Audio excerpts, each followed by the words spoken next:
Shortly after John and I collaborated on The Lord of the Rings, if I can put it like that, he sent me a package, and opened it up, and inside was a videotape, and it was King Kong, the 8th wonder of the world. And I thought, what's he sent me this for? You know, I'd seen the movie years ago on television, of course.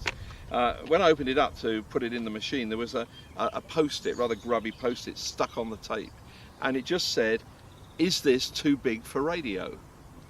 And I remember thinking, you know, what's the matter with him? You know, King Kong is this old movie. It was made in 1933 in black and white. Okay, it's a classic, but it's been remade rather badly several times since.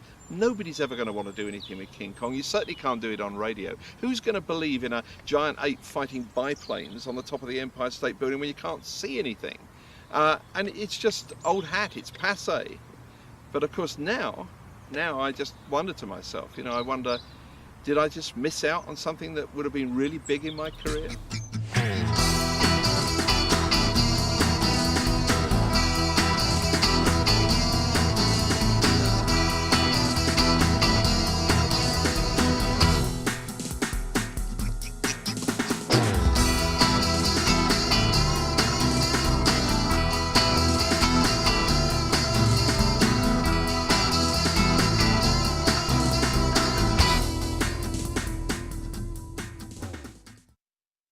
G'day, my name's Peter Jackson, and I've decided to sell my production of King Kong to the highest bidder. That's right, it is no longer in the hands of Universal. It could be yours.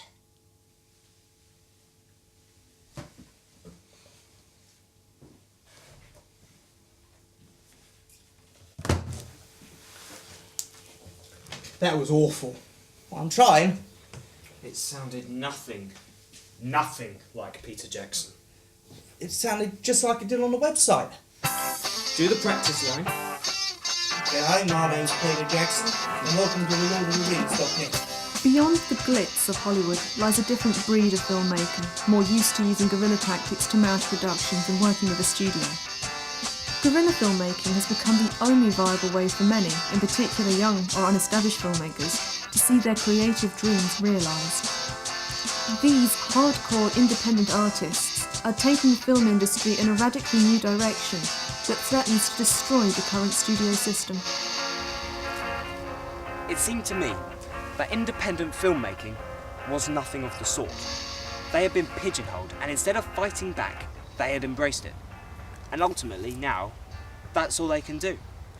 I mean, come on, there is nothing original about just another northern drama, a sob story. Oh, I'm so poor, oh, yay, I can dance. Nobody wants to see that anymore. I was not going to be pigeonholed. I was not going to spend the rest of my life creeping around at 5 in the morning, guerrilla filmmaking. That is why I've come up with this new method, this new approach. It's called Guerilla Distribution. Shirley Major, 26, grew up in Croydon, where he made a creative name for himself in the live roleplay circuit. Sadly, he was expelled for gross negligence from the Dingley Dragon Roleplay Society. To this day, he claims that he was removed due to his overwhelming creative force. As a filmmaker, he has produced a number of shorts, including The Lift, Andy and Rubber, Hypocritical Druggy Nation, and one feature entitled Shirley's Temple that was well received by a small group of men when it was shown in a large Soho theatre. It is from this early successful venture that the name of Shirley's production company, Soggy Sock, was derived. Yeah, well, we tried to make films like everyone else, but, you know, just didn't seem to work out. We didn't really get anywhere.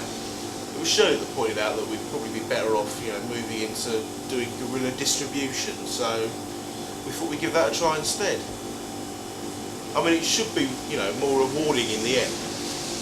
Well, Shirley seems to think so anyway, and yeah, I'm sure it will be, you know. John Spate, 28. Yes, it is I! Also grew up in Croydon. He has been producing his own creative projects since he was expelled from school at the age of 16. Although notorious for many reasons within the entertainment industry, he has yet to achieve any professional acclaim. I'll never forget the impact that Shirley Major made on me when I first met him. I mean, he was an extraordinary character. He was quite a big man. I found him very intimidating, and I always thought that there was an underlying level of violence in his character that could just, suddenly erupt, and I didn't really want to be there when it erupted. But very early on, I got the distinct impression that this was a man of extraordinary creative talent. And I guess that was confirmed when I went to see his film Shirley's Temple. I was presenting an arts programme for the BBC called Kaleidoscope at that time, and I went to this viewing theatre in Soho, and it was mostly critics there, and the film was appallingly received. I don't think I've ever seen a movie get such a terrible reception. People booed, they jeered, people threw things at the screen. I mean, not the kind of behaviour that the British critics normally indulge in, but they clearly thought this film was risible.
Everything really. I really wouldn't be where I am today if it wasn't for him and that film. Shirley's Temple, fantastic piece of work, loved working on it, and just changed me as an individual, as a human being, and I felt I really discovered my true vocation in life, that I wanted to act. And if it hadn't been for Shirley, I would still be working for the British Transport Police today, and he dragged me out of that hell, and I'm just incredibly grateful for that experience. And if I never make a film as good as Shirley's Temple, I won't be dissatisfied. I will know I would have lived a full life.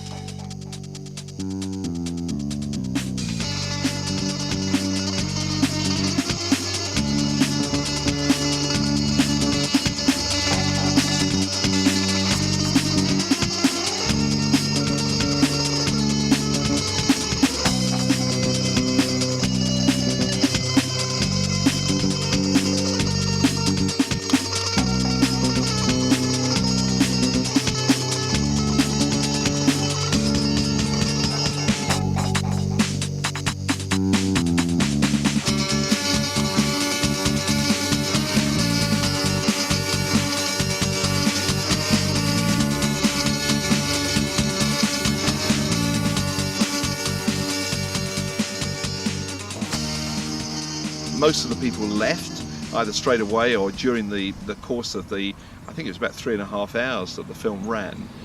Certainly by the end of it, there was hardly anybody left in the auditorium at all, 2 or 3 people. I remember Ian McKellen was there, and we went off and had a drink together afterwards, and Ian said, I'd give my eye teeth to work for that man. He's a brilliant filmmaker.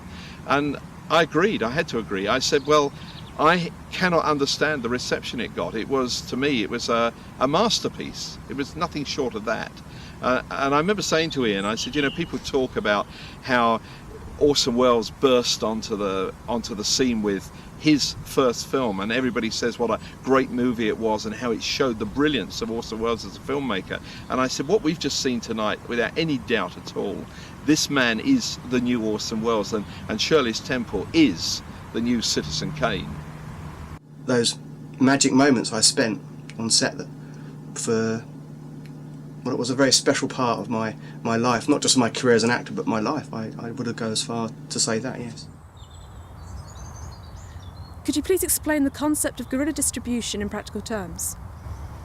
Well, it forces large capitalist studios to admit you can't hold a monopoly on creative thought. The sad truth is that the Hollywood ideal tends to bleed all creativity out of those they term their directors. What Guerilla Distribution does is allow for a free-thinking, independent, Nietzschean director to really seize the reins of production and birth a film that Hollywood could never dream of delivering. So what does this process actually involve you doing? Well, in layman's terms, it transfers principal photography out of the hands of the Hollywood executive and into those of an independent auteur who then delivers a technically richer cinematic vision. Yeah, well, I think basically what Shell's trying to say is we take an idea that Hollywood's thinking of making, and then we make it first and get it out there first, and then we get the cash in first. It's not quite as one-sided as John makes it sound. No. Hollywood has a lot to gain from this process. They gain a film that is infinitely better than anything their studio-approved director could ever dream of delivering.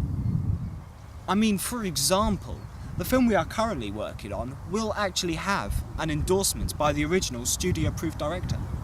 And how exactly will you get the backing of this director? We'll show it to him, and he'll see that our version is infinitely better than whatever he may have been attempting, and they'll just be excited to be involved in whatever we've managed to achieve. How could any director be happy about the theft of their idea? Yeah, well, it's not really stealing, is it? I mean, it's not like mugging an old lady. I mean, all we're trying to do is make sure that these incredibly rich people don't get any richer. Yeah? See? How's that theft? What if the directors, producers, the studio decide to take legal action against you? Can't happen, because what we'll do is we'll make sure that Shirley and our identities aren't known. I mean, it's a bit like nicking a mobile phone in that respect, I suppose, isn't it, Shell? You wear a balaclava on your head, and that way you make sure that no one in the general public knows who you are. What John's abstract metaphor there is highlighting is the intrinsic truth in the situation that any legal case would be laughable, given that the original studio director was inept at the task. And the current film is? Well, I'm glad you've asked this. Our current project, and I think you'll agree here, was the natural choice for us in our new field. And we're very fond of the irony that our first film in the Guerilla Distribution market would in fact be about a gorilla, who is then distributed to New York. Yeah, you know, it's not just any gorilla. I mean, it's the biggest, it's the best. I mean, it's the king, isn't it? It's King Kong. So the director that will be endorsing your film will in fact be the Oscar-winning Peter Jackson? Yes, that's right. And how do you plan on getting in contact with him? Well, you see, we got this guy who, set the lights up right and get everything looking good, then he's the absolute spitting. Yes, we'll be getting in touch with Peter Jackson. We've got a direct line to him, in fact. He's very easy to get a hold of. Yeah. Putting aside the endorsement, Peter Jackson's King Kong is scheduled for a December 2005 release. How would you have time to start to complete your film before then? Peter Jackson is entangled in all the red tape and bureaucracy that surrounds any Hollywood production. Us, as independents, would be able to make the film far faster than he could ever hope to. But Peter Jackson doesn't actually work within Hollywood. He's actually Yeah, well, based... metaphorically, he does. Okay. The amount of money required to mount a production of this scale must be huge.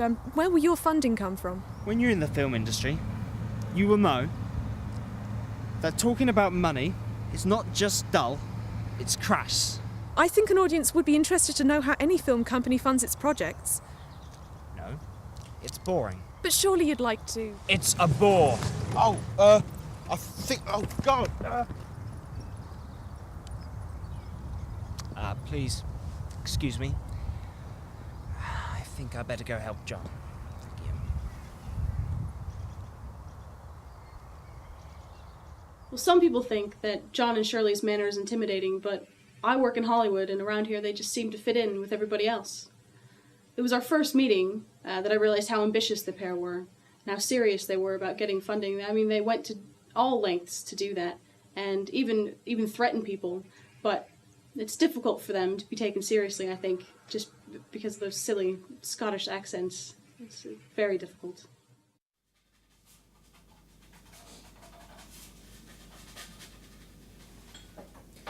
John and I became reacquainted shortly after Shirley's Temple. Due to the success of this earlier feature, it became clear that a follow-up project was really required of me. Now, John, he was just sort of casting around, really, weren't you? Just looking for a direction to go in.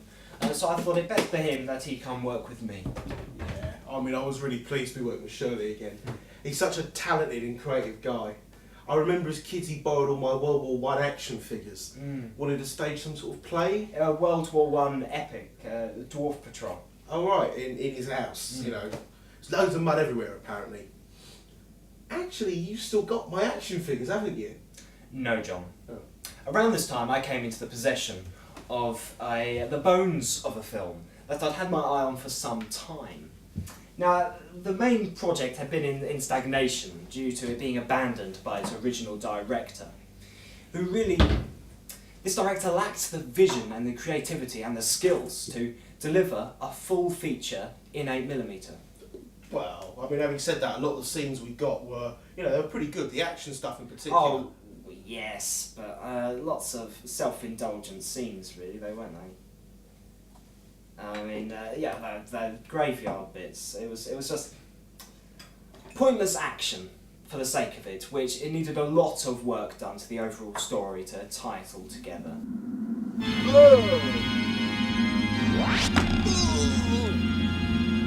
Curse of the Gravewalker could have been an international hit if only we'd had the funding that was required to make a film of this magnitude. It was really good to see Shaw back, you know, on top form, being all energetic. I mean, he'd been away to Cannes for 6 months and he'd come back with this great film in his hands, you know, Curse of the Gravewalker. And what was really impressive was he had a small budget to go with it. I mean, it was wonderful to see. So, Curse of the Gravewalker was no, the first... there was another project before that one. Now that was going to be huge. That was going to be absolutely mind-blowingly massive. Really, really wish we made that one. Oh, and what was the project? It was Tolkien's... It was J.R.R. Tolkien's The Lord of the Rings. Yeah, I mean, it was going to be, like I say, absolutely massive. We had a load of pre-production work already done for it, and we were all ready to go. We were really excited, and then, you know, we suffered our major setback. And the setback was... Peter Jackson. Yeah. Couldn't believe he'd done it, really, you know. Gone out there and made it before us. It was a bit of a shock. My first memory of John Spate is particularly vivid. He worked for a food processing company at the time, and I was a freelance writer. I was a playwright who had lots of ideas, and I'd got this idea for a play. It was called Dish of the Day. I don't want to give too many details away because I might revisit it at some time, but it was partly set in an abattoir and partly in the canteen of a huge organisation. So I used to hang around the canteen sort of finding out bits of information about what went on, getting a bit of sort of actuality. And I hooked on to John and got him to give me lots of information about what went on at the food processing factory. He was a great guy. He gave me lots of inside information. He was funny, he was witty. I really enjoyed his company, and we became really very good friends. And we always used to sort of hook up whenever he was delivering food to the BBC canteen, and every now and again, taking pity on a rather hard-up writer, he'd slip me the odd lamb chop or half a pound of pork sausages to help me on my way. Anyway, there was one particular day when I saw he was reading The Lord of the Rings. It was in the cab of his truck, and I said, I've never been able to finish that book. I've started it several times and never got beyond page 100 or something. And he said, oh, you must. It's a wonderful, wonderful book. And he started telling me all about Tolkien and how great this story was. And he said, you know, you shouldn't be doing this dreadful Dish of the Day thing. He said, you should be adapting The Lord of the Rings for radio. It was made to be heard on radio. It would be wonderful. And I said, well, the BBC are never going to accept it. It's a huge book, and they're never going to accept me proposing that. And he said, well, why don't you try? What have you got to lose? So the upshot of it was that I put this proposal up to the BBC, never expecting them to accept it. And they did, and they commissioned 26 half-hour episodes of The Lord of the Rings. So that was where the problem began. I had to go back to John and I said, John, you know, I've never read this book. I haven't got time now to read it. I need your help. And he was a real pal. He really knuckled down. He used to give me pages of dialogue every week, sometimes wrapped around the sausages. You know, I'd open it up and there was another scene. He was just fantastic. He somehow caught the spirit of Tolkien. He understood it. He made it really work in a way that I was just in awe of. And I'm not really very proud of this, but well, I mean, I passed it off as my work, and I've always felt very guilty because, you know, John didn't make a fuss about it. He never got credit. He never got paid. But I always felt that it really wasn't right, you know, because it was a successful series, and I've got a lot of credit for it over the years. But at the same time, I always thought, because John was quite savvy, that somehow or other he'd one day do something else with it. You know, I knew that this was going to resurface in some other form, and very probably I wasn't going to have anything to do with it. Surely if you owned the rights to the production, Peter Jackson would have had no legal The claim issue to the of film. rights is neither here nor there. It is an irrelevance. Morally, it was stolen from us. And morally, Peter Jackson was obliged to notify us. And typically, he didn't. Got a load of pre-production footage lying around if you'd like to see it. I'm really happy to show it to you. Alright, Chris, so right, if you just walk in, thank you, stand in front of the camera, that's great. Right, this is the costume we've got for Sam. The other Hobbit costumes will run along a similar line. Okay, what you're looking at here is going to be our Plains of Rowan. Yeah. Bit small, I grant you that, but what we'll do is we'll have children on goats for the wide shots, and we'll just get them to ride up and down really, and we'll just change the angle. It will look huge when we do it. Well, this is going to be the Hobbiton set. Here we are, some location shooting for Middle-earth. We've got the river here, we're going to stick the mill in over there. Over in the distance there, we'll build a hill, stick bag end on that. Okay, I'll just tell you a little about what we've got put together here. This here is an elven sword of +3 strength. It does slashing damage. Obviously we'll cut down most of the trees. Yeah, just got to imagine it, you know, filmed with midgets, because obviously hobbits are small people. This here is an elven cloak of +13% stealth. And see, just over there, that's where we'll put a painted backdrop of Edoras. Be really nice. Yeah, Shirley, Yeah? can I just take that? Because I'll just sure, show you. sure. Here we go. You just come over this way. I think you'll really like this. Oh, quite proud of it. Down here, Yeah? Mordor.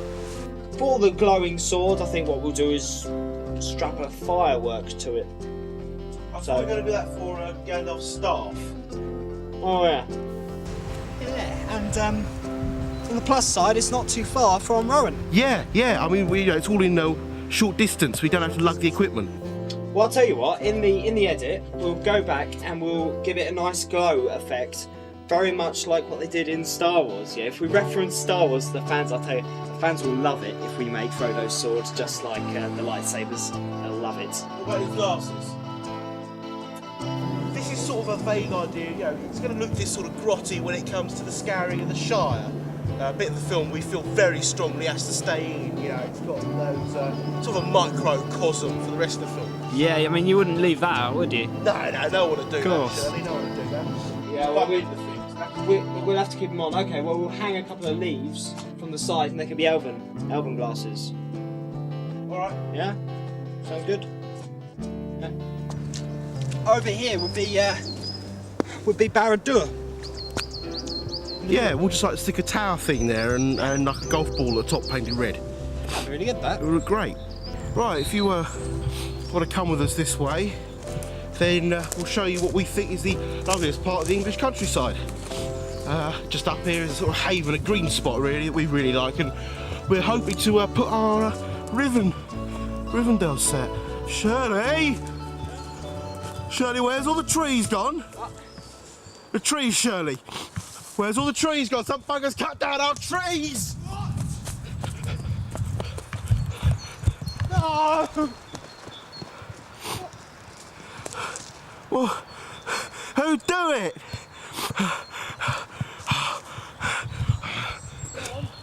What? Take a look at this.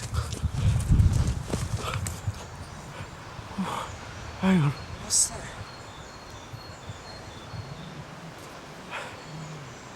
Wellingtonia. What, like Wellington in New Zealand? Well, what's New Zealand want with our trees? Why is New Zealand coming over to our country and cutting down our sets? Oh.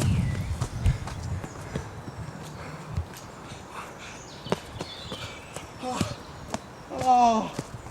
Oh no. Oh. Did you ever see Peter Jackson's Lord of the Rings? I didn't bother. It didn't look very good. How did you know it didn't look any good if you hadn't seen any of it? I didn't say I hadn't seen any of it. So what did you see then? I've seen a preview. How did you get hold of the footage? I saw a preview at Cannes Film Festival of Fellowship of the Ring. One of the most underwhelming things I've ever seen. John, were you able to see the same preview?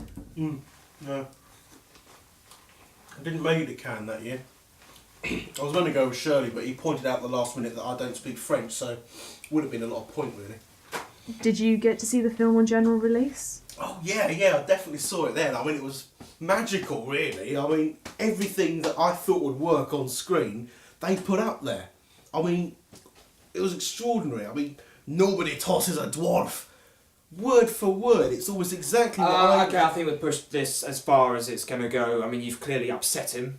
So if we could just stop it rolling, and we just won't use that last bit, okay? Okay? Listen, I think we're going to be going soon, because Ian's going to come back. Yeah. Is that thing off? It's off. Yeah? Well then put it away then. Come on. There was one scene I did write in the Radio Lord of the Rings, and it involved a character who appears quite early on in the book, a character called Tom Bombadil, and I really liked this scene. And I remember saying to John, you haven't written anything featuring Tom Bombadil, and he said no, because it doesn't belong there. You can't make that work in the radio series. And I said, well, I think you're wrong. You know, what do you know? You're just a man who delivers sausages to the BBC. And so I insisted on writing this scene. I wrote the entire scene, we put it in the script, and then the BBC cut it. So.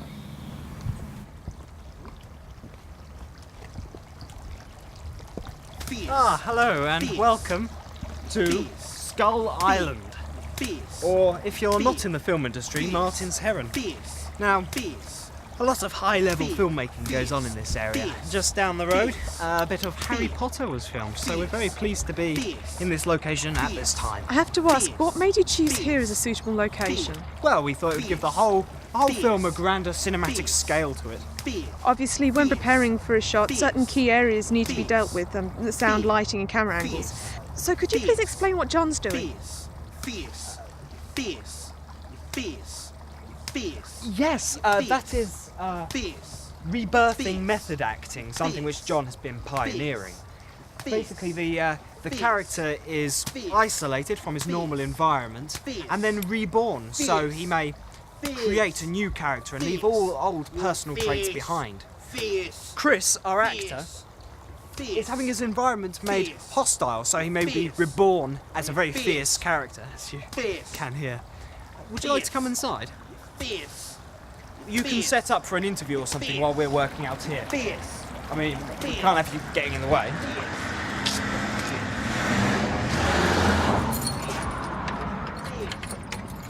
It's one piece.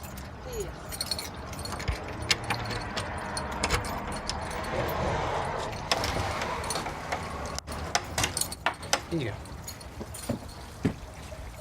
Do you believe that there can be a conflict of interest when two people share creative control of a project? Oh, sorry, could you repeat that, please?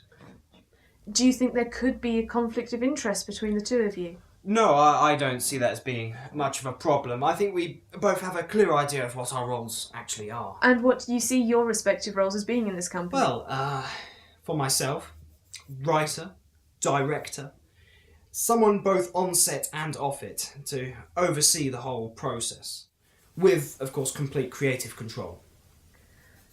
I suppose that would make you a bit like Peter Jackson in your role within the company. Yes, just like Peter Jackson. I suppose that makes me a bit like Fran Walsh, really, doesn't it?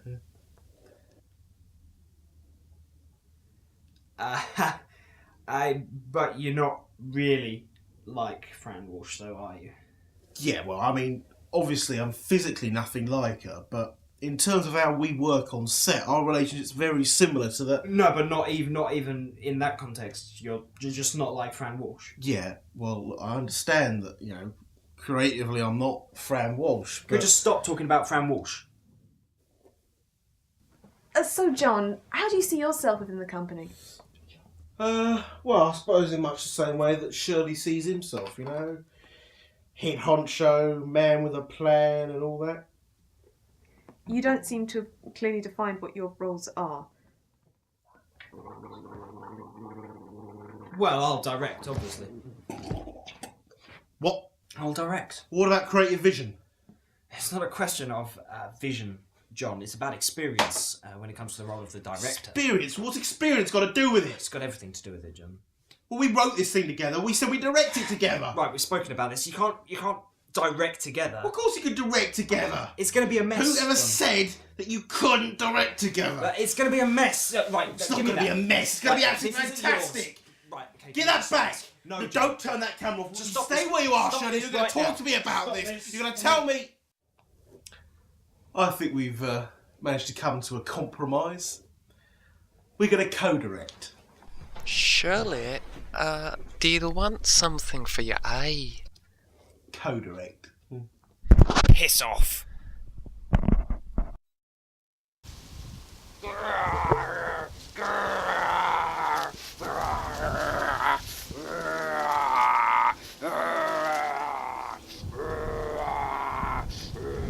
Cut.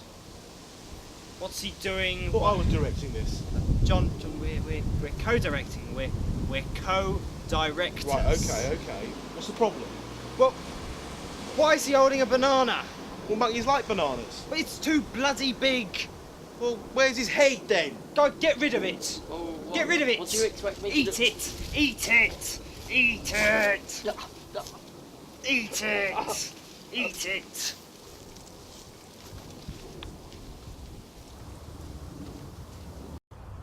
Right now, John is pursuing his idea for the Fay Ray character. And what do you mean by that? Well, we ran into some difficulty, you see, with our main actors being alongside King Kong. So what we need are size doubles to be alongside Chris when he plays the role. Now, me and John disagree on how to go about this, but we've decided to let him try his idea first. What's he doing? He's making a size double. What do you mean by that? He is creating something of the right ratio to be alongside Chris when he plays the role. And that is? Well, he's going to shave a squirrel. Surely that's some sort of animal cruelty. Oh, is it? Oh, ouch! Ah, God, ow! Well, don't worry, I'm sure he won't hurt it. He'll be very caring and safe. Right, you little bugger, come here! He loves animals.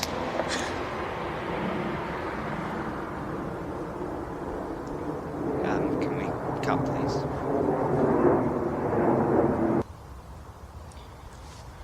So, we're going to use the Barbie doll, yeah? Yeah, the Barbie doll.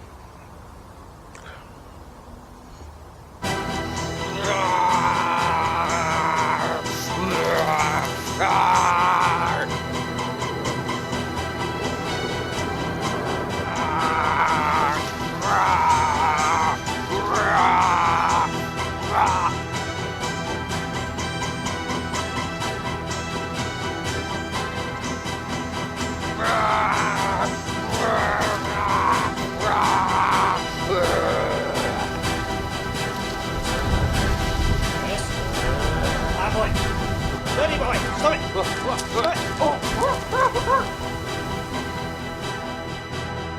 So, how do you feel today's shoot went? Oh, well, I think it went perfectly. It couldn't have gone better. It's absolutely wonderful. Yeah. But you could see houses in the background of your supposedly native island. Nah. Digital editing will take care of all of that. And what about the Barbie doll falling apart? No, it'll all be removed in the edit. Okay, this level of digital editing must cost a lot of money.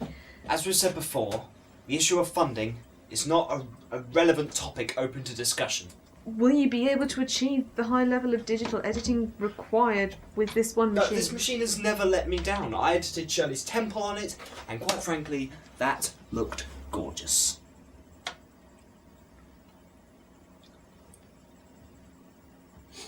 Didn't it? Yeah. It looked all right. All I'm saying is that there were some, issues as regards to cinematography in that film.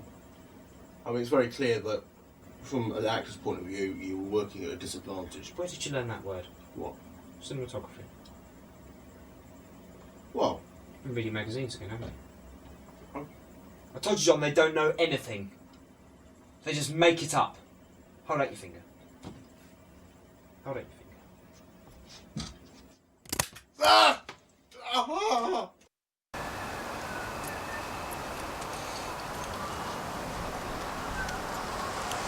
What made you change your minds? Oh, we haven't. But yesterday you said that funding wasn't an issue and you didn't even want to talk about it. Yeah, well, it's not really an issue and it's not really something we do want to talk about, but seeing as you seem so interested in it, we thought we'd take you to the Croydon Film Commission. You've set up a meeting? Not exactly, no, but they've agreed to see us.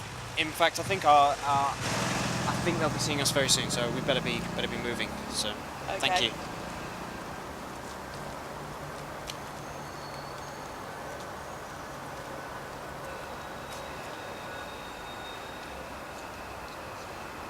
Right, well, basically, it's a love story. Yeah, it's a love story between a monkey and a woman. But, well, obviously not like a sexual love story, because, well, it's a monkey and a woman, isn't it? Anyway, what happens is, we've got these people on a boat, and they're going out to, Legbone Island or Skull Island, depends what the rights letters get away with. Anyway, the people on this boat, they're from Croydon. That's it, yeah. They come from Croydon, and they're going out there to film this giant monkey, because, they're sort of David Attenborough style wildlife photographer thing.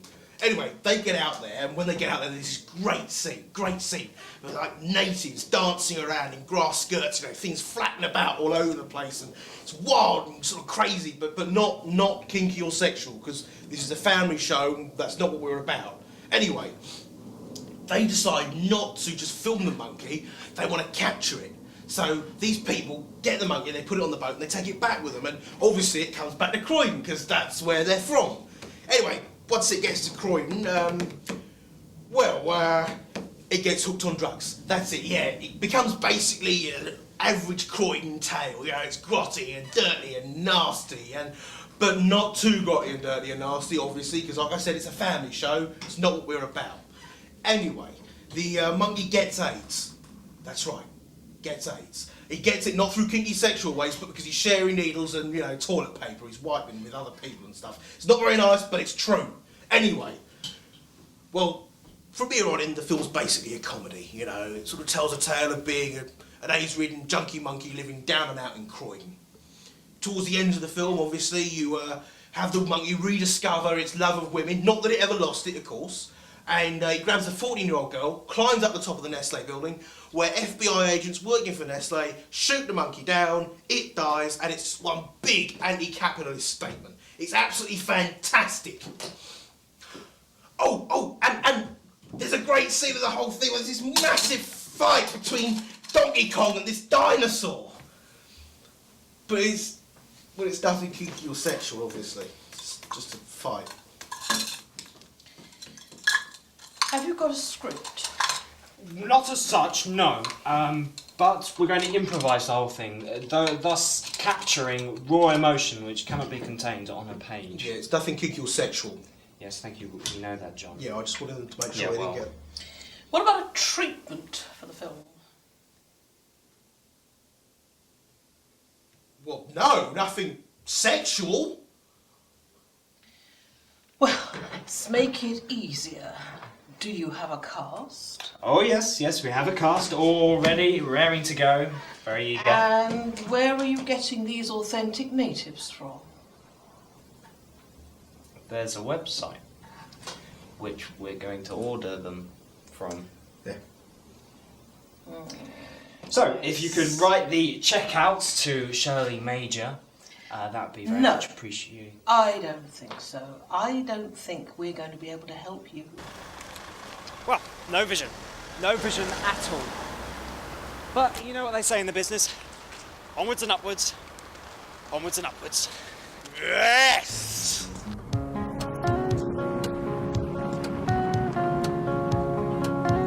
Oh, hello. Well done for getting here so early. Well done. And John? Oh, he'll be here in a minute. Whew. Sure is nippy, isn't it? Yeah, well done for braving it. Still, I see your sound man hasn't bothered to get out of bed this morning. Actually, we couldn't get a hold of him. You haven't seen him, have you? Oh, no, not at all. No. Still, he didn't have much backbone, did he? I mean, not enough guts for an early starter. Still, your new guy seems pretty good. Lots of meat on him, but don't you worry, mate. That keeps you warm. Tell you what, if you ever get sick of working with this lot, we'll find a good use for you. Don't worry about loyalty. Nah, don't worry about that. The industry chews you up and spits you out. And, you know, we all got mouths to feed, don't we? Hello, John. Hello, guys. Right. Shall we get going? Yeah. Just follow us. Just down this way. No, this go. Just down it. So, this is your studio? Oh yeah, it's just up the stairs. If you just follow me up round this way, and I'll show you where it is. Just through here. There you go. It's a bathroom. No, it's not a bathroom, no. This is an ocean set, yeah. But mine the floor was used, just been done. What do you mean, an ocean set? What we're going to be doing is we're going to be filming some of the model shots. John, start the bath running, please. We're going to be taking some close-up shots and some long shots of the boat that takes them to Skull Island. It's a bathroom. How is it going to look like an ocean? Oh, well, it's a terribly technical process, which, quite frankly, you wouldn't understand anyway, so, yeah, explain. Well, could you try to explain? No, I can't. Okay? Can we please just clear the sets, please? We're filming here, people, we're filming.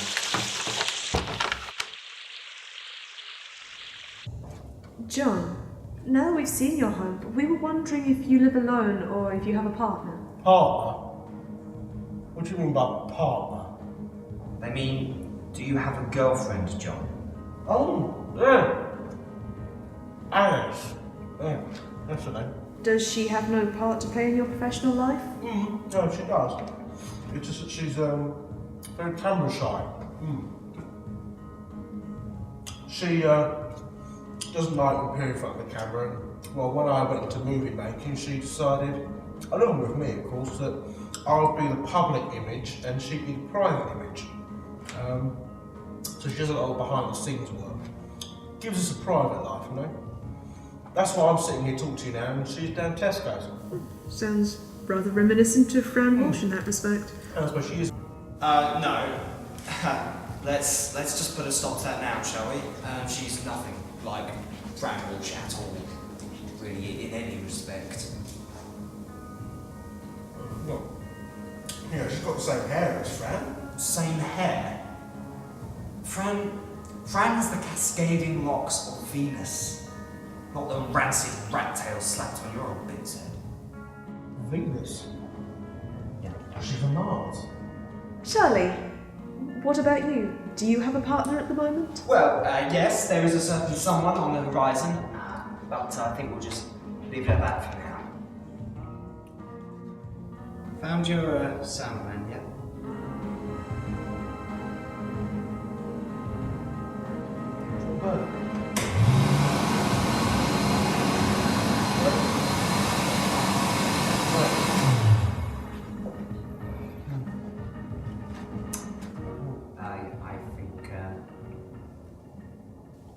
Great, that's it, John. Just slowly move the boat forward. Not too complex, is it? Great. Now, try not to get in shot. Great. Oh, put your own sound effect in. Go on. Yeah, that's it. Yeah, not quite so fast. Why is John in the bath? Oh, it's obvious, isn't it? It's bath time. And once more, John. Go. You see, John's bodily movements just sort of gently rock and pulsate the water, just like the real ocean. Also, it's quite expensive to get a model ship with a motor in it, so he's just going to push it. Are you sure that this bathtub is going to look like an ocean? Oh yes, it's all down to lighting and camera angles. Interesting fact, actually. Titanic was actually filmed in James Cameron's back garden, in his pond. Filmmaking is all about cheating your location.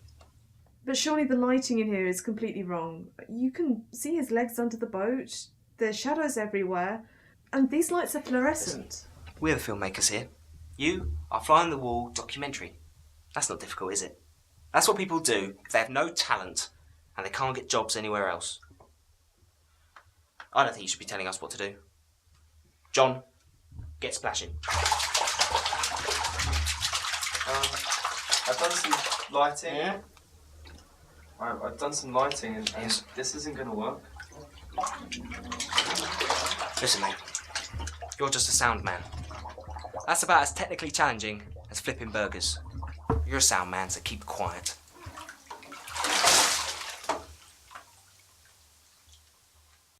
Okay, John, just slowly move it forward.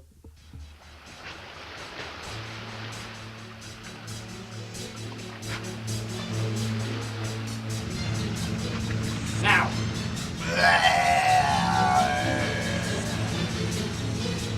We need a bigger boat. And go!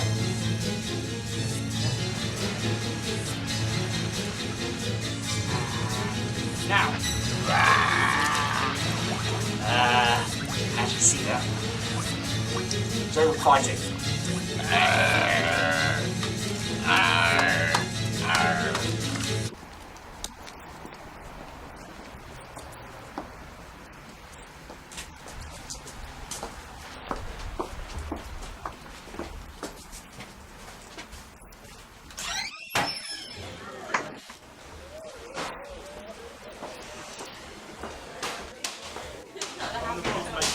So many ways. More work will follow. And I know we're not talking a set. Oh, guys, I know we're not talking a set price. Hello, for your time, if you'd like but to just come over here. I'm afraid John's a bit busy at the moment, but I can start us off. He's basically liaising with people, trying to get us some extras. You do your recruiting in a pub? Yes, you see, once people have had a few drinks, they're easily suggestible. They'll do almost anything, won't they, John? Yeah, pretty much. Alright. Well, the scenes you took earlier today, how do you feel they went? Oh, really well. Yeah, really well. I think both artistically and technically, we really pushed the boat out, as it were. We hit the nail on the head. A real triumph for Soggy Sock. You don't have any reservations or concerns about the location? Oh, no, I don't think that's going to be an issue at all, really. I mean, we do a lot of work with miniatures. I mean, it all seems to come together in the end. We're very good at miniature work, very good at it. How much miniature work? It sounds like quite a lot. Oh, yeah, it is. I mean, everything we do, we try and sort of incorporate some sort of miniature into it, because we've got a guy that works for us, you see, so he's very good at that sort of thing, building these miniatures, yeah. He's sort of our art department. Name's Fran. Yeah. His name's not Fran. Hey? His name's not Fran, it's Francis. Yeah, well, if you shorten down Francis... Francis Tallywacker. He's sort of our art director, yeah. He does a lot of work with us, very good with his hands. You have a large art department? Oh, yes, it carries a lot of weight in the industry. Rivals all the big production companies, yeah. ILM, Henson's Workshop. A Wetter. Yeah. Sounds very impressive. It is. But surely that costs an awful lot of money. As I said before, money is not really that much of an issue. You certainly seem to think so. But, for example, will you be paying all the extras you've recruited today? Oh, I don't think paying the extras is going to be any sort of problem at all. I think that, you know, everyone involved with us will, you know, be financially compensated in some sort of way, yeah. So the Croydon Film Commission agreed to give you the money then? Not as such, no. I mean, they didn't say yes, but, you know, we've got other irons in the fire and, you know, we're looking towards other sources of funding. Right, you know. well, I think it's time we were off. We've got to actually meet Tallywacker very soon, so I'm afraid we're going to have to go. Oh, Thank you. Okay. Would it be possible if we came along and met Fran with you? His name's not Fran. It's Francis. Yeah, Tallywacker. Come on, sure. Right, why do you think you'd be good for the part of a dwarf? Well, I'm quite short. That's important. I mean, we couldn't cast someone who was tall, could we? No, that would be silly. But it's not just about height. I mean, what else have you got? I can do a deep voice. A deep voice. Okay, well, try one of the lines then and see how you do. I'm Gimli, and I'm a dwarf. I like other dwarfs, but I don't like elves. Very good. That's good. Very I good. like that. How about accents? Because John and I are quite keen to make Gimli sort of a comic ethnic character, you know. I can do a Scottish accent. Right. Well, try the women line in a Scottish accent. Right. It's true. You do see many women, dwarves, nudies. Ugh. That was really good. That was nice. Yeah, I'm really liking that. I'm liking her as Gimli. I'm feeling it. Do you want another accent? Another accent, Give it any other accents you can do? I could try Welsh. Welsh, right. Try the, the last line, yeah? Yes. Okay. Right. Anything you can do, I can do better. You uppity elf. Fantastic. That's lovely. Yeah. Oh, what a wonderful vocal actress, isn't she? Yeah, it's got a load of range. I'm sure we can use that. That Welsh accent for something. The Scottish definitely for Gimli, I feel. Okay. Well, basically, love, I think you've got the part. Well done. Nice. Definitely got the part now.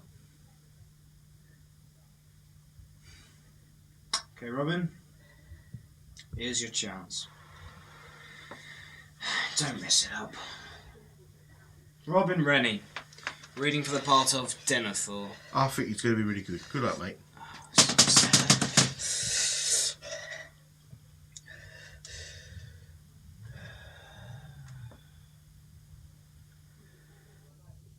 Yeah, in your own time.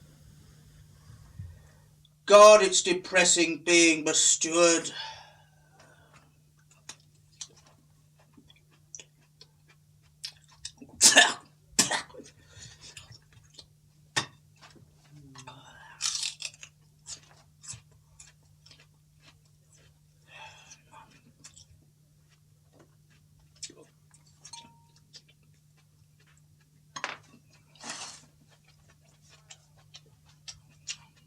There's no bowl for the cereal.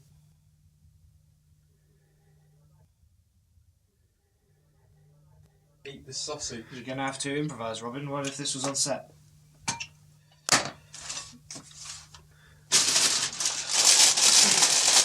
Remember, at this moment, Faramir is leaving.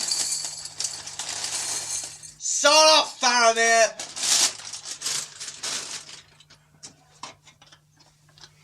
If you're robbed of Boromir, then I shall go in his stead. Oh, shut up, you fucking hobbit!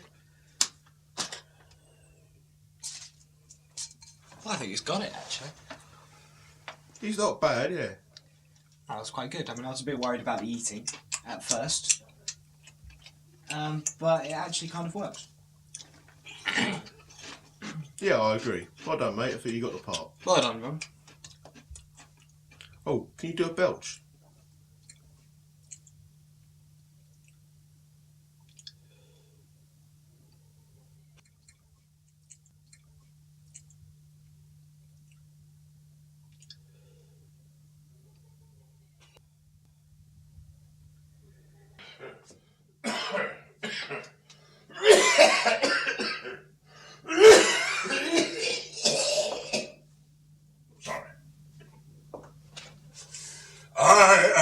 Radagast the Brown, beware the eyes of March.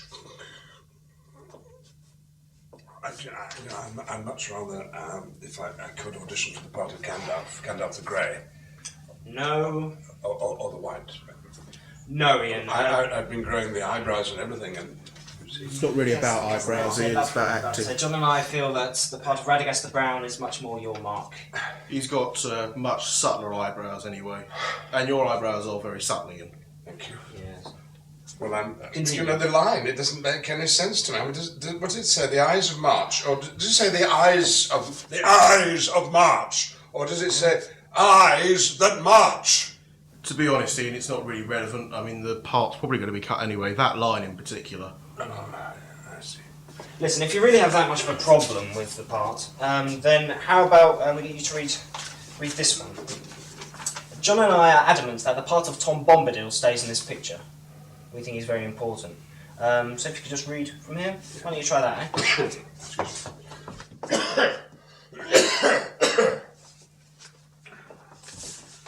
We go together. No, Ian.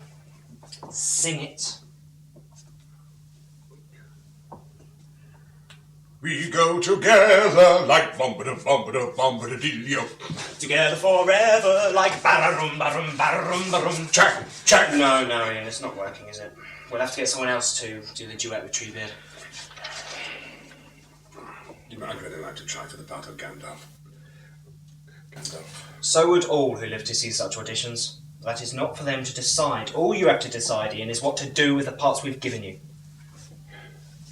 Now, what else have we got? You could try for the part of Orc number 6. An Orc. An Orc, yeah. Fierce, can you do Fierce, Ian?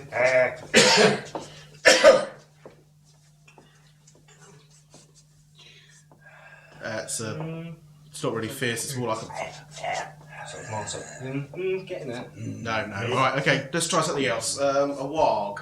That's good. More feline. Yeah. Fierce feline.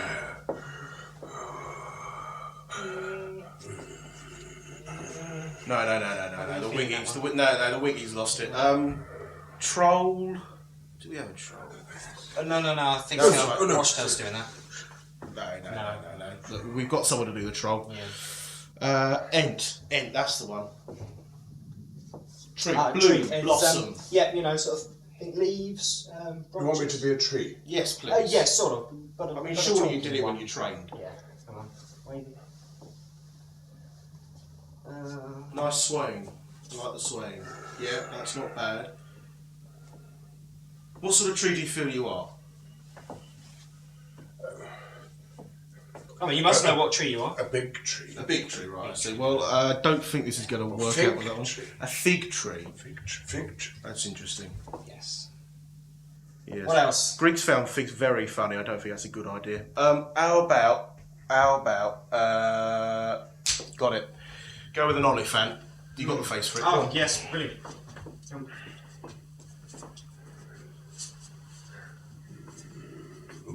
Tusks. I've seen you do it in another film. Tusks. No, I don't think this is working. Do you? Really? Yes, thank you, Ian. It's not happening, I'm afraid. Please, Gandalf. Could I have a go, Gandalf? No, I'm afraid, you see, we're getting Paul Daniels to play the part of Gandalf. Someone who can do real magic. Have you ever done real magic, Ian? No, not professionally. Not professionally. Not even card tricks, nothing. I could practice that. I could work something up. No, I'd be very, very happy to. We're on such a tight time schedule, Ian. Look, this isn't working, Shell. I told you it was a mistake. Yeah. Who else have we got in today? Right, well, we have who's here? Chris Musselwhite.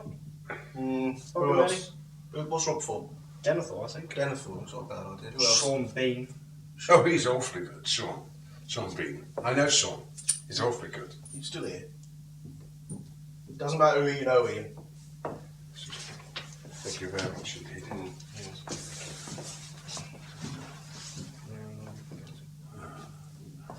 It's over, Ian. Get out. Sean Bean. Could be quite good, I suppose.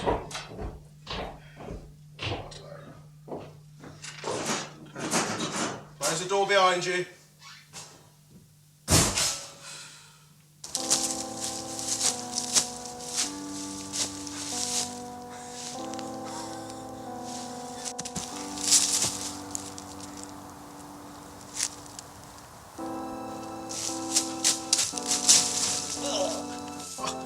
Mr. Frodo. Oh. Look, Mr. Frodo, look. We're almost there. Can't you see? No, Sam. I can't see anything, Sam. I can see it's mist and shallow. Oh, Mr. Frodo. Think of the Shire, Mr. Frodo. It'll be spring about now. The grass will be sort of green. The birds will be young and tweeting. The strawberries will be a berrying. Oh, can't you remember any of it, Mr. Frodo? Can't remember any of that, Sam. I'm naked, Sam. In front of the Wheel of Fire! Oh, Mr. Frodo, calm down, Mr. Frodo, calm down. Oh, please, Mr. Frodo.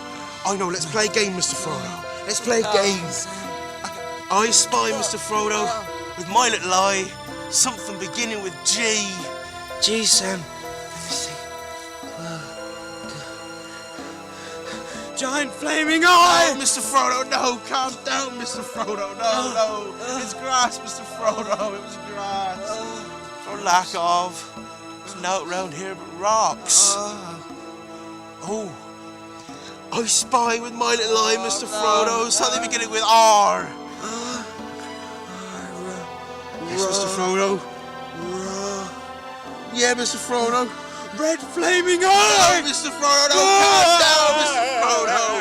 Oh, it was rocks, Mr. Frodo, it was rocks. Can you really remember nothing, Mr. Frodo?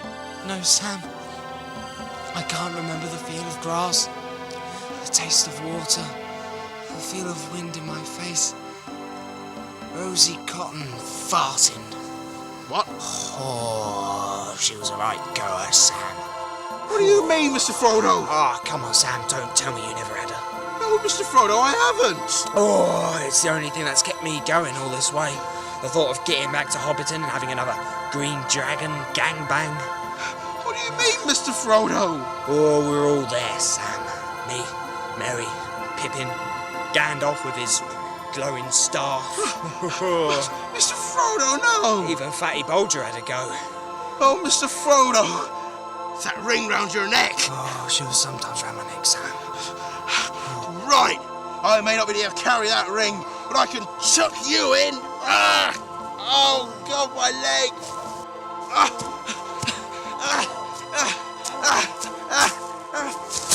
Hand off my arse. I feel that the raw emotion of a scene is something that we have always focused on more. Now, as you can see from that last Mount Doom sequence, there was an emotional depth there that was really lacking in Peter Jackson's version. Do you really think that all of Mr. Jackson's work is emotionally hollow? No, certainly not all of it. Braindead, for example, was incredibly deep and meaningful. The zombie baby sequence, for example. Now that was a clear indictment against the way society zombifies its children with computers and televisions at such an early age. Animal cruelty is another reoccurring theme. Your mother ate my dog. That's clever. That lets us know that Peter Jackson endorses South Korean society through their eating habits, showing us that he has very strong communist ideals. And of course there's his dad's old stag movies, which is a clear reference to society's obsession with hunting and violence. You've clearly seen Peter Jackson's early work many times, and yet you don't regard yourself as a fan. Yes, you could say that I'm not a fan of Peter Jackson, but there is no denying that Fran Walsh is an exceptional writer. I believe it's her work that really gives Peter Jackson's films the emotional depth of what there is of it. So you're an admirer of her work? Yes, you could say I'm an admirer. There's a subtle elegance to her writing that is just beautiful. So when she was awarded her Oscar, you must have been thrilled at the public recognition she received. She deserves every accolade she gets. Even if it is an award for helping to write the Lord of the Rings screenplay. Lord of the Rings. It's a big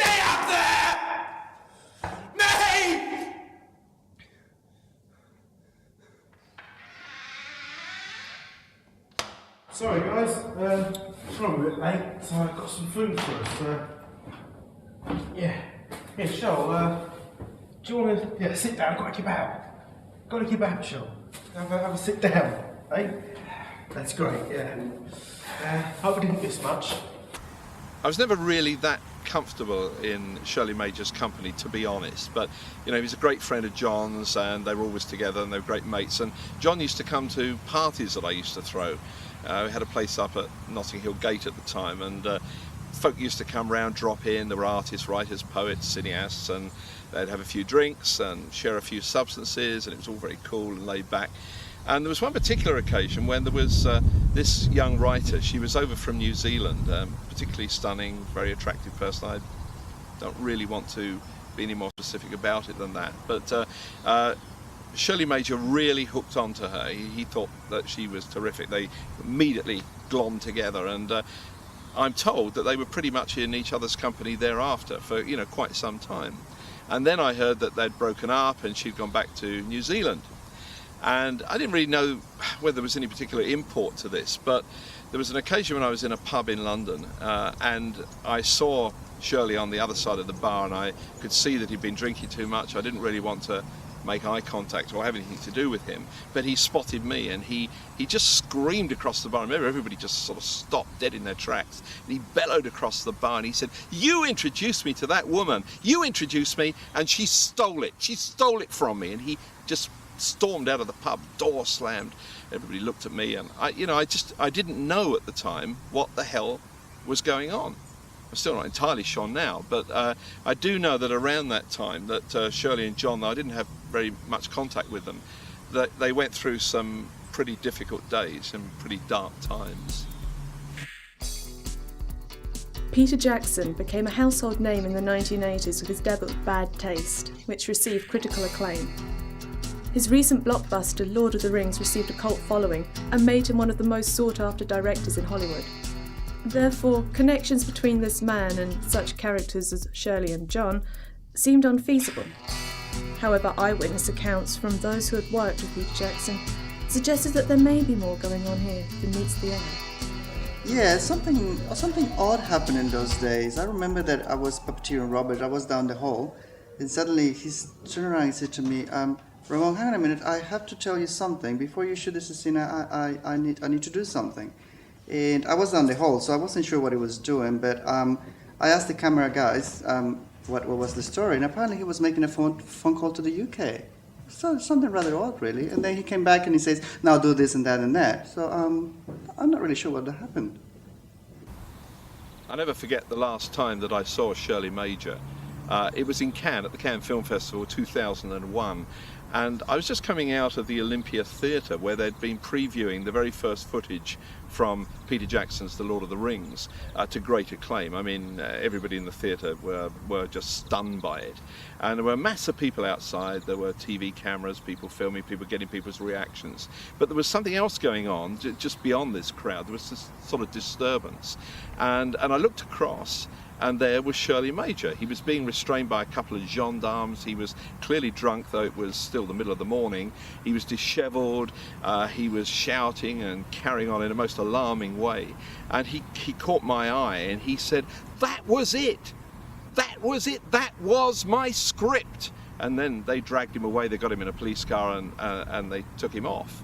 And I've no idea. I mean, to this day, it remains for me, you know, an absolute mystery. I don't know what it is that linked that party in London with the radio version of The Lord of the Rings and Peter Jackson's movie. I don't know what that connection is, but there's something there. There's some unexplained mystery, and whether we'll ever know the answer to it, I really don't know.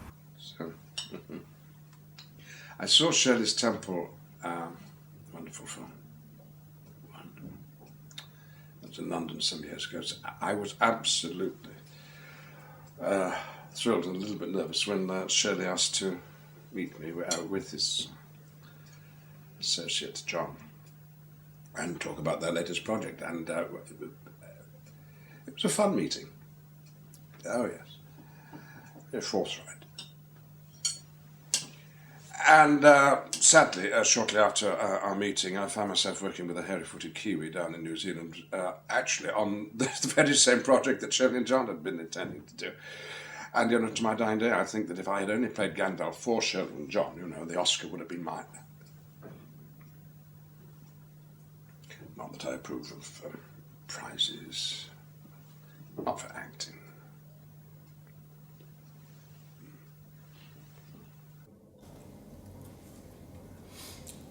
Peter Jackson's films, yeah, I like Bad Taste. Yeah, it's got some really interesting things. Yeah. Such as? Well, I can't think of anything much really offhand, we're having you for lunch. Lost another sound man. Hey.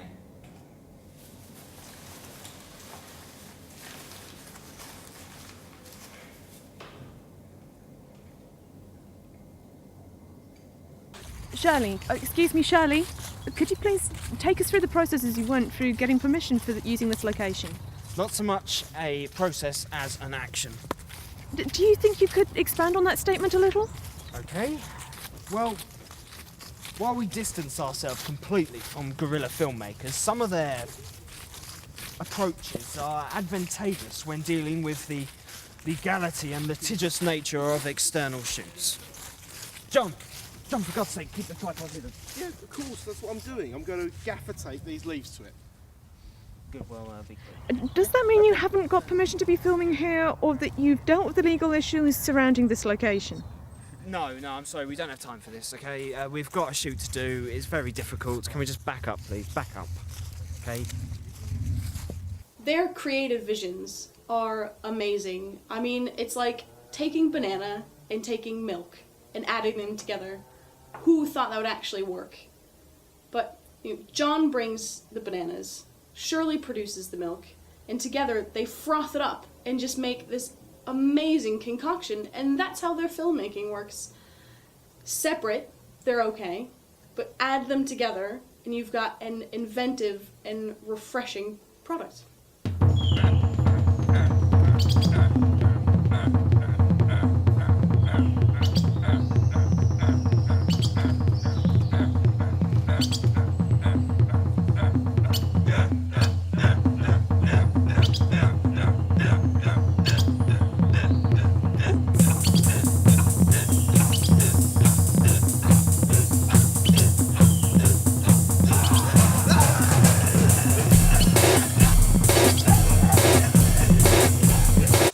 Okay guys, that was lovely, that was really lovely, absolutely perfect. Very, very creepy, I have to say. It's gonna look wonderful on film.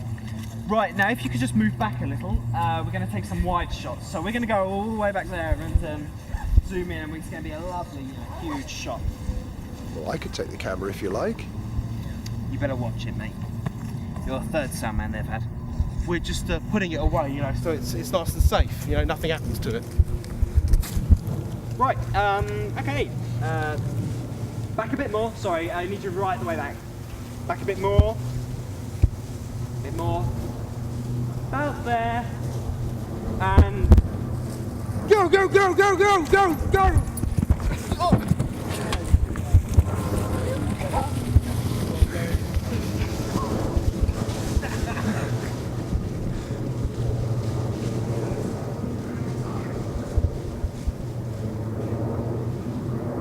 It seemed as if Shirley and John had left us for good.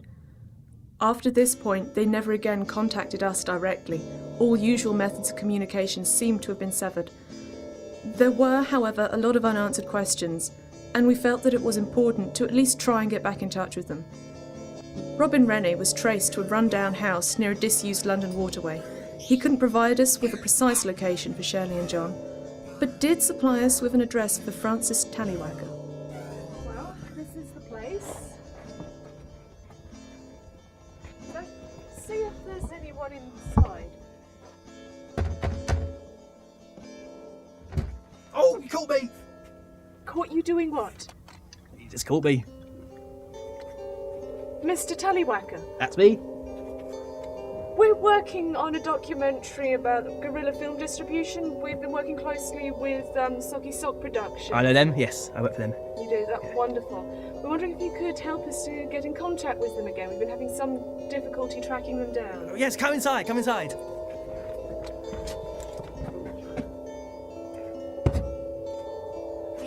So, Francis, this is your workshop? This is it. This is where I create everything. Everything I own. Including what you're wearing? Yeah.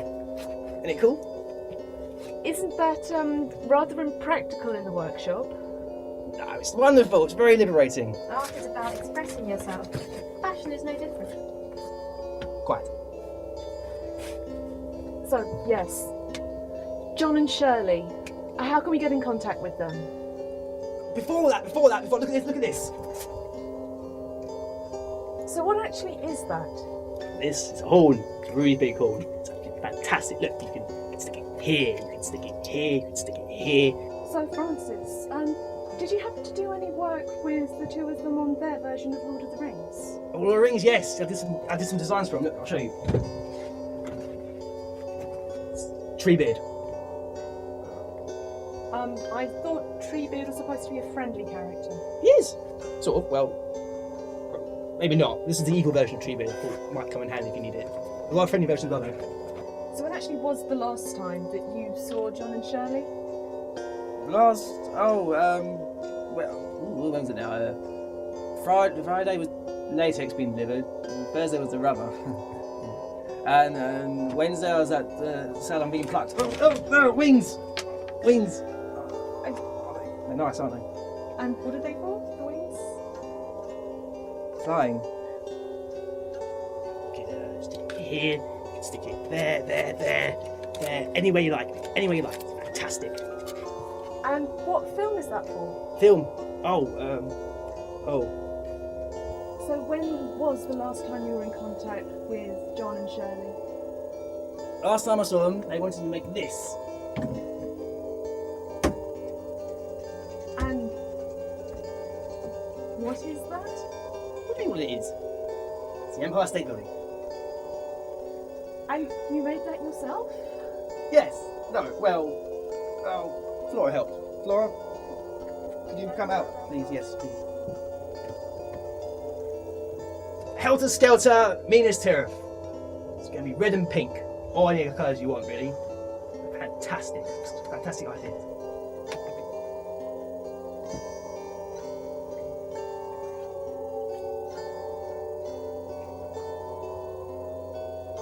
Thought it'd be really nice to have a big hall. But is it for a film at all? Could it be in a film? Could be, I guess. You need a horn.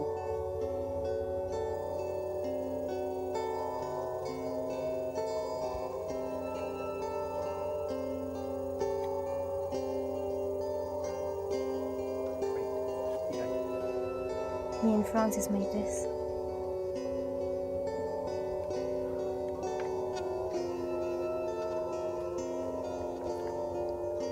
Made with real licorice. But is it actually going to look like the Empire State Building? Well, of course it will when King Kong's climbing. Look, it's huge, it's wide, it's massive, it's long. What more could you possibly want? Look, another set of wings! Wings!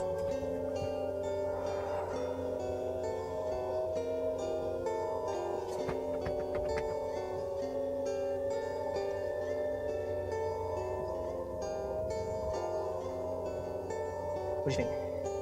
Well, John and Shirley did liken your work to, names such as Wetter. He's better than Wetter. Better than Wetter. Tallywhacker proved utterly useless. It took 5 hours to withdraw from Tally's industrial fantasy whacking shop, as he called it.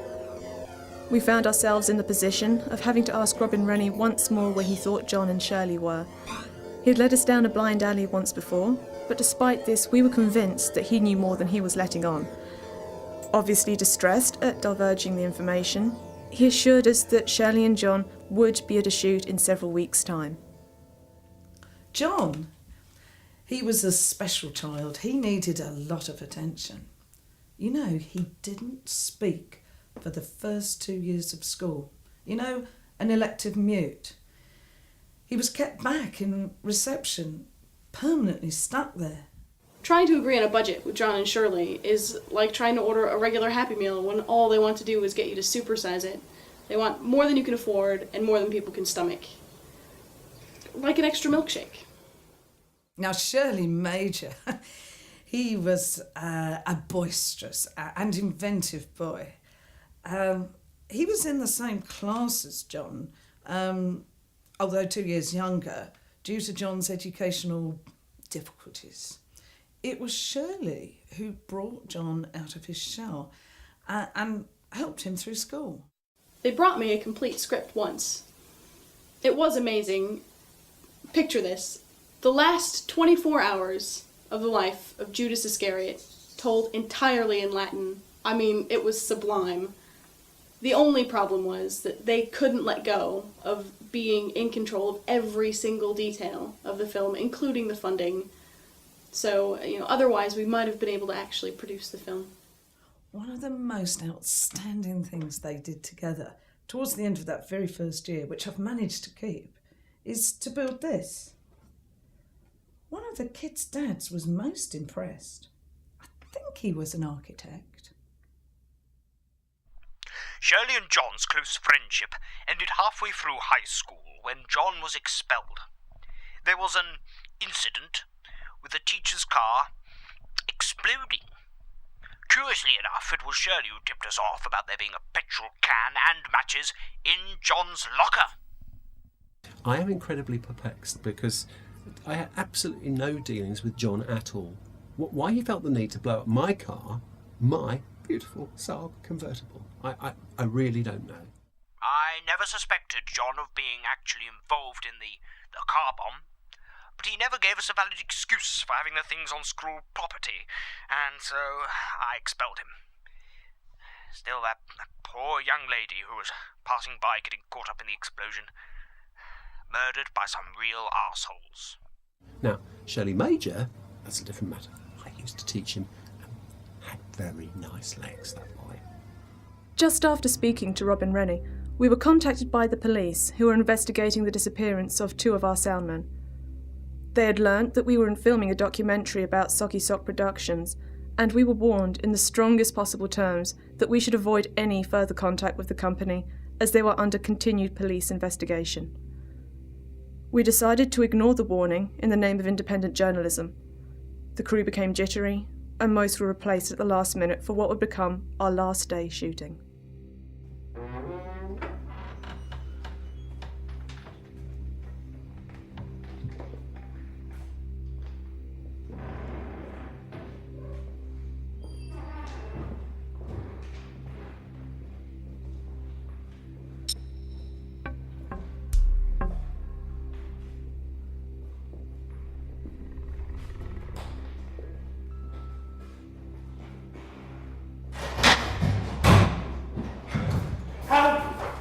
What do you think you're doing in here? This is a closed set. Get out of my way. We're doing very precise blue screen work here. I mean, it took us ages to set up and you could have ruined it all. I mean, it's so delicate, you can't just come barging in.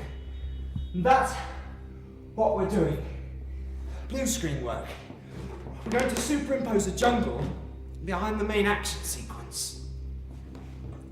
Here. It's great to see you guys. I'm really pleased you turned up. I mean, you haven't been around for like weeks. I mean, I don't know where you've been, but it's been great. I mean, I'm really glad you're here today. I'm sure said you couldn't make it, but well, it's going to be such fun to do, so I'm glad you're here. Is that your blue screen? Yeah, this is the blue screen. I know it doesn't look like much, but Alice did some research on the internet and, found out that this sort of blue sheet thing will do just the same job, so it's great. Actually, I'm glad you mentioned Alice. Oh, why? We got a phone call from her last night saying she would be more than happy to do an interview with us. And she's actually waiting outside. No, I don't really think that's possible somehow. I mean, she wouldn't turn up here. It must be some sort of, prank call or something, Perhaps it would clear this up if she came in? I really don't think you should do that. I don't think you should come here. Right, you, come with me. You don't want to see them arguing. It's ugly and quite often violent. So it's best you just stay here with me and I can talk to you about whatever. I mean, here's some of our notes and storyboards. And I mean, you don't want to get Alice on camera because she's not very attractive at all. I can't believe he compared her to Fran Walsh, because Fran Walsh just hates being in front of the camera. I mean, all she cares about is creating and birthing projects. Whereas Alice just always turns up unexpected. But like I say, it's not a very attractive person. You don't want to film her. Why does he lie? Do you remember being scared of camera? But anyway, it's best you just stay here with me. Come on, come here, come with me. Come on. Stay. Come this way, come on. Come with me and we'll see about being the camera. Come in this room. In this room. Come on. Come in this room. In the damn room. Oh, God. Oh, really sorry about that, guys. Really sorry about that. You know, she thought she could handle it and, you know, cope with the whole thing, but it's just too much for her, you know. Bless her. She just sees the cameras and she freaks, you know, not like Fran, you know. Just can't cope with being in front of them. Right, okay, I think you should come over here. John, go and sort out. You know. Oh, yeah. Right, this is our green room. This is where our young hopefuls wait. They're very lucky to get this opportunity that we give them. You've already met Chris, our star, very memorable, so I'm sure you're pleased to see him again. And I don't know, have you met Robin? Well, he's here. I need to speak to Chris, so I'm going to leave you here with Robin, so all of you just wait here. Can you tell us what it's like to work with Shirley and John? Scary. What do you mean? Do they abuse you? Oh, no, nothing like that, you know. It's their genius that scares me. I've never worked with two such sharp, perceptive and prolific guys, you know. So I actually tried to write with them once, but all I could come up with was this dreadful idea about a pair of Mexican wrestlers. It was awful. But Shirley, just the other day, told me about this idea for a film he had, a tale of sex and drug abuse backstage at a family variety show. And the clever thing about it was all going to be acted out with animal puppets, kind of like Sesame Street gone bad. What do you call it again? Meet the Weevils. That was it, yeah. Meet the Weevils. Hasn't that already been done? I doubt it's been done the way Shell would do it. And what are they like? Ah, they're all right as people, you know, a bit quirky here and there. Yeah. Has Shirley told you about his obsession? Yeah. Come and have a look at this. Come on.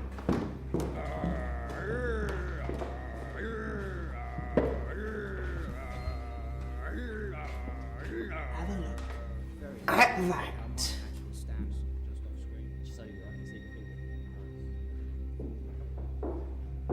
Robin? Hello, boss, yeah? What are you doing? Just talking to the film crew, like you said. You know. Well, don't. Get away from there. All of you. John should be finished now, so he can talk to... Just go away.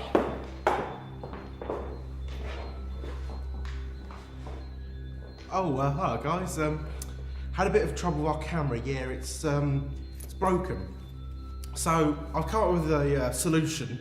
We take the same tapes in our camera as you do in yours. So I thought we could borrow your camera for our shoot, and then at the end of the day, you know, swap tapes over and what have you. Would you say? Yeah? I'm sure it'll be fine. Yeah? Yeah. Lovely. Lovely. Lovely. Lovely.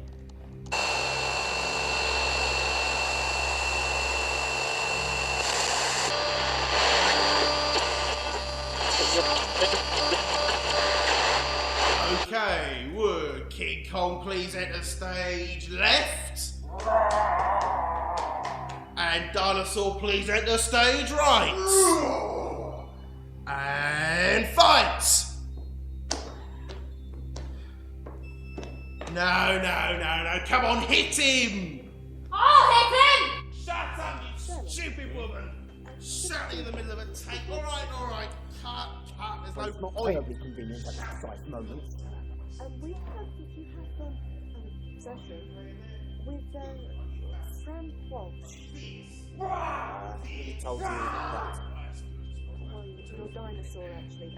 He showed us a picture, obviously to sort of just show her kissing you. I don't want to hear another word out of you.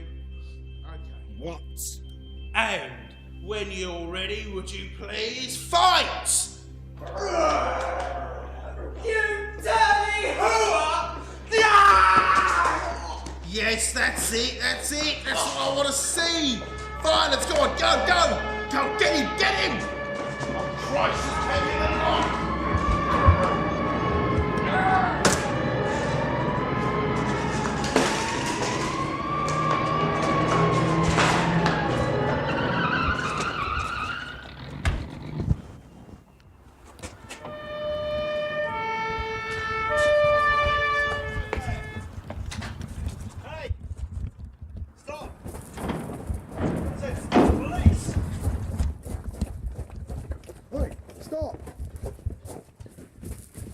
It's not an obsession!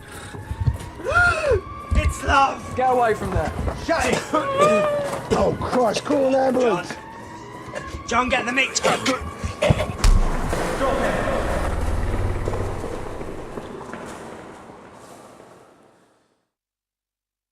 Where has my happiness gone?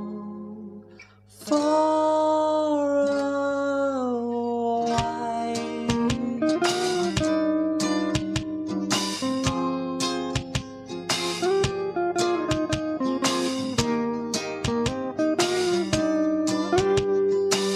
You could be happy someday.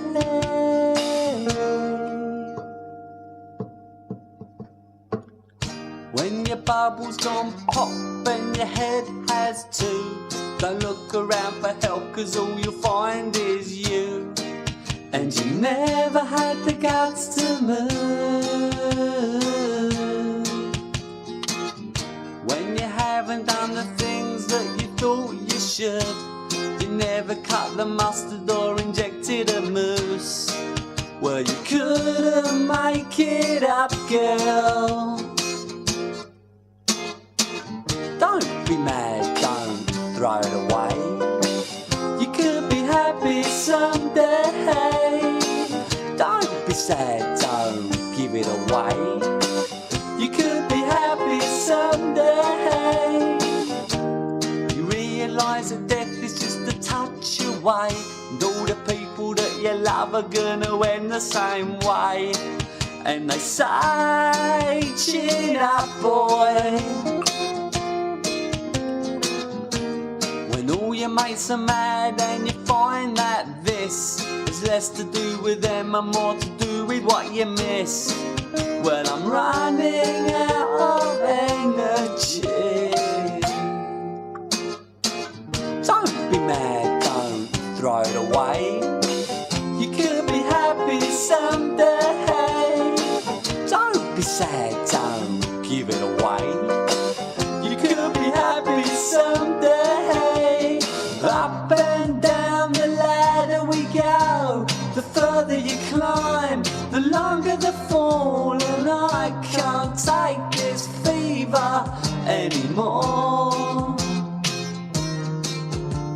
From now on, there's nothing to hide. Just love and receive and roll with the tide. And my whole world's gone mad.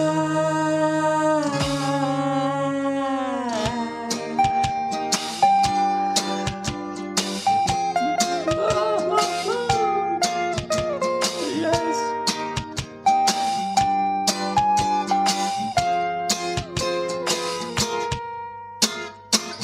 Don't be sad, don't throw it away. You could be happy someday. Oh, don't be mad, don't give it away. You could be happy someday. Don't be sad, oh, cheer up, buddy. Things ain't that bad, mate. Someday. Oh, don't be mad. No. You could be happy someday. 'Cause I know I'm gonna be happy one day. I can see it now.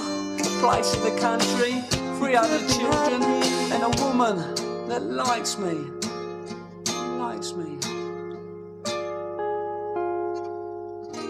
Maybe not. Right, I hear they're on to their next project, King Kong. So if Shirley and John are watching,